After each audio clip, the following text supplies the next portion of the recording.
আপনারা এই 10টা কাজ কখনো ছাড়বেন না।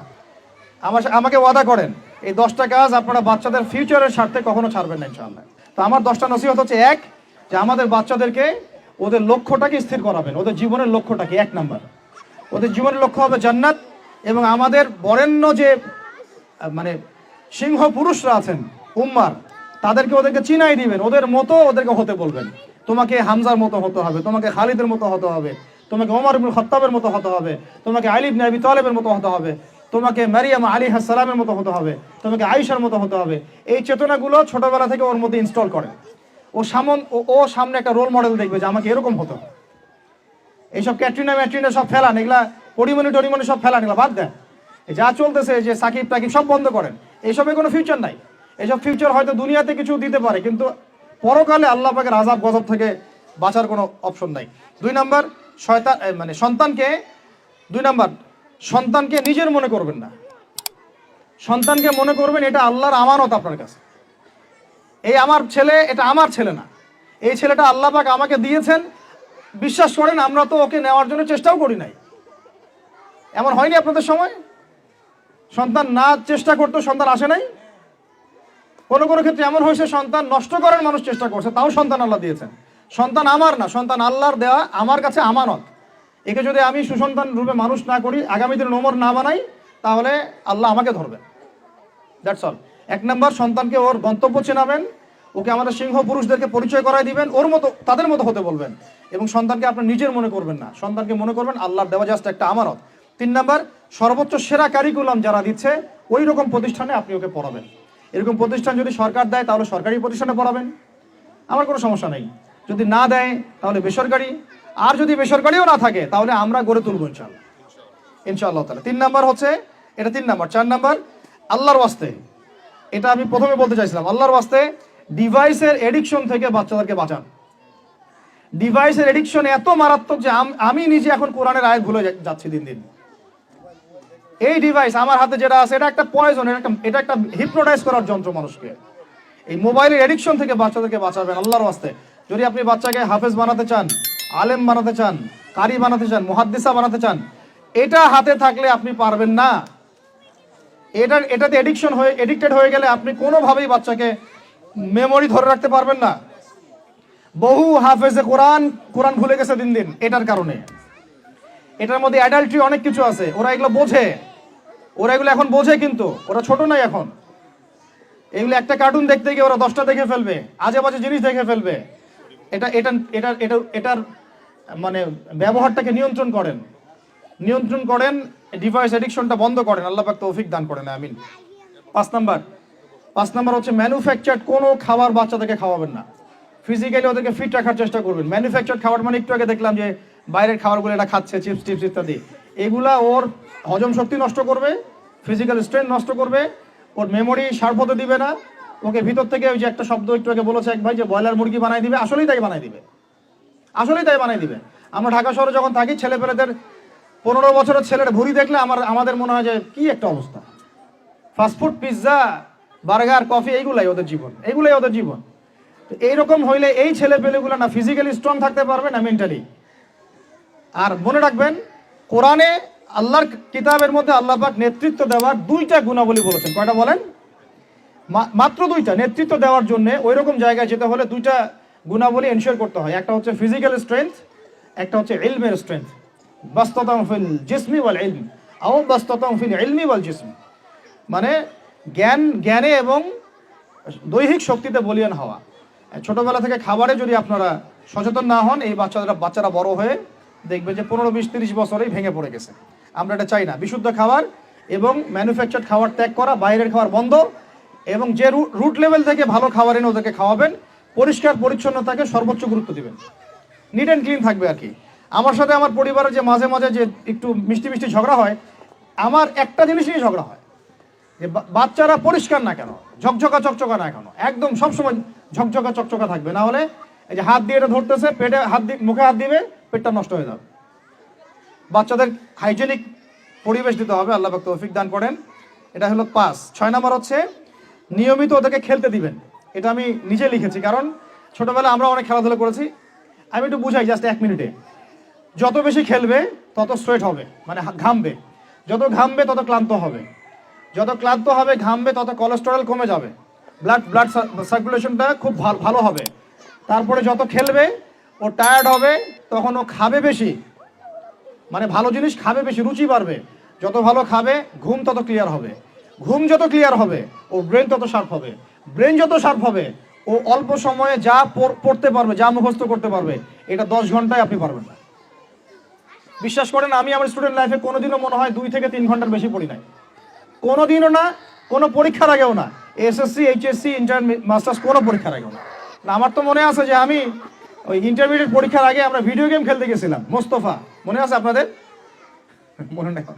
ওই যে কাচারি বাজারে, এই যে কাচারি বাজারে, কাচারি বাজারে আগে এখানে একটা গেমিং জোন ছিল, আপনাদের অনেকে মনে আছে যারা আমার এজের আছেন, মনে নেই আপনাদের? হ্যাঁ ভাই, জানেন তো, বাক্সের মধ্যে থাকতো, হ্যান্ডেল থাকতো। কালকে পরীক্ষা বলছে, পরীক্ষা দূর, কিসের পরীক্ষা, আমার ইংরেজি আগে পড়া আছে, আমার পড়া লাগবে না, এত কনফিডেন্স, বিকজ 1 ঘন্টা পড়ছি, আমার হয়ে গেছে। তো এই হলো অবস্থা, মানে বাচ্চাকে খেলতে দিতে হবে, খেলতে দিলে ওর ব্রেন ডেভেলপমেন্টে অনেক কাজে দিবে, ক্ষুধা বাড়বে, ঘুম ভালো হবে, ইনশাআল্লাহ তাআলা ওরা পড়া দ্রুত মনে রাখতে পারবে ইনশাআল্লাহ তাআলা। 7 নাম্বার হচ্ছে ভাই, এটা আমাদের ভাই বোনদের জন্য, যে পারিবারিক বন্ধনটা ভালো রাখেন। যে পরিবারে হাজব্যান্ড ওয়াইফের বন্ধন ভালো না, ওই পরিবারে ভালো সন্তান গড়ে উঠবে না। ওরা অনেক কিন্তু দেখবেন যে মানে মেন্টালি অনেক ডিপ্রেসড হয়ে যাবে। পারিবারিক বন্ডিংটা খুব ইম্পর্টেন্ট। এই জন্য আমরা দোয়া করি আল্লাহ পাক যেন সবার মধ্যে পারিবারিক বন্ডিংটা ভালো রাখেন এবং পারিবারিক কলহ থেকে আল্লাহ পাক আপনাদেরকে হেফাজত করেন, আমিন। আর বাচ্চাদের অ্যাটলিস্ট বাচ্চাদের সামনে এগুলো করবেন না, যদি ঝগড়া হয় বা কথা কাটাকাটি হয়, অ্যাটলিস্ট বাচ্চাদের সামনে করবেন না। এগুলো বাচ্চাদের শিশু মনে অনেক প্রভাব ফেলে, অনেক প্রভাব ফেলে। আপনার ওমর রাদিয়াল্লাহু আনহুর ঘটনা জানেন তো? উনি এত কঠোর কেন জানেন? আপনারা যে বলেন উনি কঠোর মানুষ ছিলেন, কেন জানেন? ওনার বাবা তাকে ছোটবেলায় কঠিন শাসন করতেন, কঠিন শাসন। ঠিক আমি এরকম একটা পরিবেশে বড় হয়েছি। যারা খুব কঠিন শাসনে বড় হয় তারা হয় দুরকম হবে, এক হয় তারা নষ্ট হয়ে যাবে, অথবা তারা উম্মাকে নেতৃত্ব দিবে, দুটার একটা। হয় তারা খুব মানে মেন্টালি খুব ডিপ্রেসড হয়ে যাবে, অথবা দেখা যাবে যে তারা কঠোরতার কারণে ওরা দেখবেন ইনশাআল্লাহ ইসলামকে নেতৃত্ব দিচ্ছে বা আল্লাহর বিধানের উপর কঠোর হয়ে গেছে। তো আপনারা পরিবারের মধ্যে একটা হৃদ্যতার বন্ধন রাখবেন, যাতে করে পারিবারিক বন্ধন ঠিক থাকে। বাচ্চাদের সামনে অ্যাটলিস্ট কোনো রকম কোলাহল বা ঝগড়াঝাটি বা গায়ে হাত তোলা বা যে সমস্যাগুলো আমাদের সমাজে হচ্ছে, এগুলো যেন কখনো না হয়। আল্লাহ পাক যেন আপনাদের পরিবারের বন্ধনটাকে সুন্দর রাখেন, আমিন। আর 8 নাম্বারটা হচ্ছে বাবাদেরকে বলছি আমি, যে বাবাদের উচিত হবে মাদের দায়িত্ব না শুধু সন্তানদেরকে সময় দেয়া, বাবাদেরকে। Because brother, you are not a money making machine at all. আপনি মানি মেকিং কোনো মেশিন না, আপনার কাজ শুধু টাকা আর্ন করা না তো, আপনার আমার কাজ হচ্ছে বাচ্চাকে সময় দেয়া। কোরআন আপনি খোলেন, কোরআনের মধ্যে আপনি মা এবং ছেলের কোনো কনভারসেশন পাবেন না।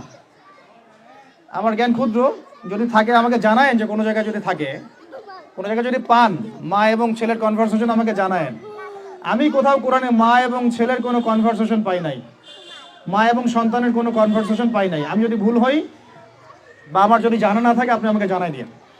আমি সব জায়গায় পাইছি বাবা ছেলে, বাবা ছেলে, বাবা ছেলে, বাবা এবং ছেলের কনভারসেশন। তার মানে কোরআন আমাদেরকে হেদায়েত দিচ্ছে যে বাবাদেরকে সময় দিতে হবে ছেলেদেরকে। ইউসুফ তার বাবার সাথে কথা বলছেন, ইউসুফের বাবা তার ছেলের সাথে কথা বলছেন, লুকমান আলাইহিস সালাম তার ছেলেকে নসিহত করছেন, ইব্রাহিম আলাইহিস সালাম তার ছেলেকে বলছেন আমি তোমাকে জবাই করার স্বপ্ন দেখেছি। মা ছেলের কনভারসেশন খুব পাওয়া যায় না। আমি জানি না কোনো জায়গায় থাকতে পারে, থাকলে আমাকে জানায়েন, কিন্তু আমি পাইনি কখনো। তো বাবাদেরকে বলবো আপনি সন্তানকে সময় দেন, because you are not a money making machine at all. আপনি কোনো মানি মেকিং মেশিন নন। এটা হলো 8 দুটো বলে শেষ করতেছি। 9 নাম্বার হচ্ছে সন্তানকে চাপ দিবেন না, চাপ দিয়ে ওকে জোর করে কোনো কাঠামো দেওয়ার চেষ্টা করবেন না, বরং আপনি খুঁজে বের করেন আপনার সন্তানের মধ্যে ইউনিক প্রতিভা কি আছে। এই মেয়েটার মধ্যে হয়তো একটা প্রতিভা আছে যেটা আমার মেয়ের মধ্যে নাই, এর মধ্যে একটা প্রতিভা আছে ইউনিক যেটা ওর মধ্যে নাই, ওই ছেলেটার মধ্যে একটা প্রতিভা আছে যেটা আবার এই মেয়ের মধ্যে নাই। আপনি কখনো কারোর সাথে কারো তুলনা করবেন না। তুমি মারিয়ামের মতো ফার্স্ট হতে পারো নাই কেন, তুমি ওই সুমাইয়ার মতো সেকেন্ড কেন হলো না, তুমি ওই আবদুল্লাহর মতো কেন ফার্স্ট হলো না, কখনো এরকম তুলনা করবেন না।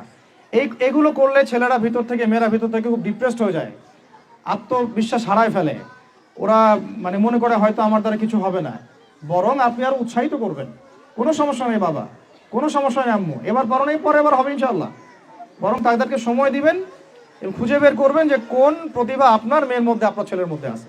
কেউ দেখবেন খুব ভালো লিখতে পারে, কেউ ভালো আবৃত্তি করতে পারে, কেউ ভালো নেতৃত্ব দিতে পারে, কেউ ভালো দেখবেন যে মাশাআল্লাহ মুখস্থ করতে পারে। প্রতিভা বিচক্ষণতার সাথে ফাইন্ড আউট করতে হবে। এটা আমার কাজ বাবা হিসেবে, আপনার কাজ মা হিসেবে। আল্লাহ পাক আমাদেরকে এটা করার তৌফিক দান করেন। আমি জোর করে চাপায় দেওয়া যাবে না। আর একটা নসিহত শেষ, সেটা হলো আমরা তো 5 ওয়াক্ত নামাজ পড়বই, বাচ্চাদেরকে তো ইসলামী পরিবেশ দিবই। আমাদের তাহাজ্জুদের ওয়াক্তে 2 রাকাত নামাজ পড়াটাকে আপনার উপর ফরজ করে নেন। তাহাজ্জুদের ওয়াক্তে অন্তত 2 রাকাত নামাজ পড়াকে আপনার আমার উপর ফরজ করে নেন, যদি ওটা ফরজ না, ফরজ করে নেন। কারণ ওই সময় দোয়া যেগুলো করা হয় আল্লাহর কাছে একদম সরাসরি কবুল হয়। আপনাদেরকে আমি একজন মনীষীর কথা খালি বলবো, ইমাম বুখারী রাহিমাহুল্লাহ, নাম শুনেছেন আপনারা? তার কিতাব কিয়ামত পর্যন্ত ইনশাআল্লাহ পড়ানো হবে। ওইটা না পড়ে কেউ আলেম হয় না, তাই না বিষয়টা? তিনি যে একসময় অন্ধ ছিলেন আপনারা কি জানেন? তিনি যে একসময় চোখে দেখতে পারতেন না, আপনারা কয়জন জানেন? তার মা তাহাজ্জুদের ওয়াক্তে আল্লাহর কাছে কান্না করতে করতে করতে করতে, আল্লাহ আমার ছেলের চোখটা ভালো করে দাও, আল্লাহ আমার ছেলের দৃষ্টিশক্তি ফিরায় দাও, আল্লাহ আমার ছেলের দৃষ্টিশক্তি ফিরায় দাও। মায়ের এই দোয়া আল্লাহ পাকের আরশ পর্যন্ত পৌঁছে দেয় অলৌকিকভাবে, মিরাকুলাসলি। ইমাম বুখারী রাহিমাহুল্লাহ সকালবেলা উঠে চোখে দেখা শুরু করেছে। আজকে ইমাম বুখারী কি এবং তার কিতাবের মূল্য কি, তার মর্যাদা কোথায়, তার কিতাব না পড়লে আমাদের মধ্যে কোনো মানুষ আলেম হতে পারবে না, এটা আমরা এখন স্বতঃস্বীকৃত। কিভাবে হয়েছে ভাই বোনেরা? দোয়ার মাধ্যমে। প্রচুর দোয়া করতে হবে সন্তানদের জন্য। আমি যতবার বাইতুল্লাহ যতবারই জিয়ারত করেছি, তাওয়াফ করেছি, প্রত্যেক তাওয়াফে আমি সবসময় দোয়া করি আমার ছেলে মেয়েদের জন্য। আল্লাহ আমার ছেলে ওসমানকে ওসমান রাদিয়াল্লাহু আনহুর মতো বানাও, শর্টকাট দোয়ার কি। আমার ছেলে মেয়ে মারিয়ামকে মারিয়াম আলাইহিস সালামের মতো বানায় দাও। আল্লাহ আমার মেয়ে আয়েশাকে আয়েশা রাদিয়াল্লাহু আনহার মতো বানায় দাও। আল্লাহ আমার ছেলে ওমরকে ওমর ইবনে খাত্তাবের মতো বানায় দাও। আপনারা এবার দোয়া করতে থাকেন, দোয়া কবুলের সময়গুলো খুঁজে খুঁজে বের করে দোয়া করতে থাকতে হবে ইনশাআল্লাহ। বাবা মার দোয়া আল্লাহ পাক ফেলবেন না ইনশাআল্লাহ। আল্লাহ পাক আমাদেরকে এই বিষয়গুলো আমল করার তৌফিক দান করেন। আর সব সময় ছেলে মেয়েদেরকে আত্মবিশ্বাস দিবেন। যত তাদেরকে কনফিডেন্স দিবেন, ওরা আরো ভালো করবে। যত ধমক দিবেন, এই তুই পারিস না, তোর দ্বারা হয় না, তুই কি করস, ইত্যাদি ইত্যাদি, তত দেখবেন ও আর পারতেছে না। আমি বেসিক্যালি ছোট থেকে যে বড় হয়েছি, এই জিনিসটার অনেক ঘাটতিতে বড় হয়েছে। কনফিডেন্স না দেয়া। তবে সবাই সবকিছু হয় না, কিছু ব্যতিক্রম বিষয় থাকে। কিন্তু আমি যেটা রিয়েলাইজ করেছি, একটা মানুষকে যখনই কনফিডেন্স দেওয়া হয়, সে অনেক ভালো করে। যখন আপনি তাকে আন্ডারস্টিমেট করবেন, সে ভালো করতে পারবে না। তাই আল্লাহর ওয়াস্তে আমাদের বাচ্চাদের উপরে চাপ না দিয়ে আত্মবিশ্বাস দিবেন, ভালোবাসবেন, মহব্বত করবেন, ওকে উৎসাহ দিবেন, দেখবেন ইনশাআল্লাহ ও আরো ভালো করতেছে ইনশাআল্লাহ। মাশাআল্লাহ তুমি তো সুন্দর লিখছো, আরেকটু ভালো করো, ভালো হয়েছে তো মাশাআল্লাহ, আরেকটু করো, সুন্দর আর্ট করছো, আরেকটু ভালো করো, মাশাআল্লাহ একবারও তো মুখস্থ করে ফেলছো, আরেকবারও পারবা ইনশাআল্লাহ। ওকে এভাবে বুস্ট আপ করতে থাকেন ইনশাআল্লাহ তাআলা। দেখবেন এভাবে যদি একটা পরিকল্পনা মাফিক আমরা আগাই, জাস্ট 20টা বছর সবর করি যদি আমরা, আল্লাহ পাক যেন আমাদেরকে তৌফিক দান করেন, টানা 20 বছর যদি আমরা নেক হায়াতের সাথে এভাবে রাত দিন 24 ঘন্টা নিরলস দিনের কাজ করতে পারি, অ্যাটলিস্ট এডুকেশন সেক্টরে, আমাদের তো পলিটিক্যাল সেকশন নাই, ইকোনমিক সেকশন আমাদের হাতে নাই, অ্যাটলিস্ট শিক্ষা সেক্টরে যদি আমরা এভাবে কাজ করতে পারি, আগামী 20 বছরে বাংলাদেশের শিক্ষা ক্ষেত্রের হুলিয়া পরিবর্তন করে ফেলা সম্ভব ইনশাআল্লাহ। কারণ সবকিছু নতুন করে করা লাগবে না, আমরা শুধু সমন্বয় করব, পরিবেশ গড়ব এবং আমাদের জানমাল, সময়, শ্রম, জমি জমা এগুলো ওয়াকফ করবো ইনশাআল্লাহ আল্লাহর জন্য। এবং এগুলো করলে লাভ কি হবে, ওই বিখ্যাত হাদিসটা দিয়ে শেষ করতেছি, যে নবী সাল্লাল্লাহু আলাইহি ওয়াসাল্লাম বলেছেন, ইযা মাতাল ইনসান, যখন মানুষ ইন্তেকাল করবে বা করে, ইনকাতা আনহু আমালু, তার আমল নামাটা কেটে দেওয়া হয়, বন্ধ হয়ে যায়, ইল্লা সালাস, 3টা রাস্তা খালি জারি থাকে। 1 নম্বরই হচ্ছে সাদাকায়ে জারিয়া, মানে এমন সাদাকা, এমন কন্ট্রিবিউশন যেটা আমার ইন্তেকাল, আপনার ইন্তেকালের পরেও একেবারে চলতে থাকবে, লং টাইম সাস্টেইন করতে থাকবে, এটা একটা। 2 নম্বর ওয়ালাদুন সালেহ, আমার নেককার সন্তান বা আপনার নেককার সন্তান, যে আপনার আমার জন্য কালকে আমাদের মানে পরকালে বারজাখের জীবনে আমরা যখন থাকবো তখন তারা দোয়া করতে থাকবে। আর আমি বলছি, আমার ওমরই শুধু আমার ছেলে না, আপনাদের সবার সন্তান আমার সন্তান, আপনাদের সবার মেয়ে আমার মেয়ে। আমি এভাবে কখনো চিন্তা করি না যে এই যে প্রতিষ্ঠানগুলো আমরা করতেছি বা যে প্রজেক্টগুলো আমরা নিচ্ছি হাতে, এগুলো শুধু আমার ছেলের জন্য, আমার মেয়ের জন্য, কোশ্চিন কালেও না। এদেশের প্রত্যেকটা শিশু আমার শিশু, আমার ছেলে আমার মেয়ে। এদেশের প্রত্যেকটা বোন আমার বোন, এদেশের প্রত্যেক ভাই আমার ভাই। ওইভাবে চিন্তা করে আমাদেরকে না গেলে আমরা জাতিগত পরিবর্তন আনতে পারবো না। তখন আমরা স্বার্থপর হয়ে যাবো, আমার ছেলে বাঁচলেই হইলো, আমার মেয়ে বাঁচলেই হইলো।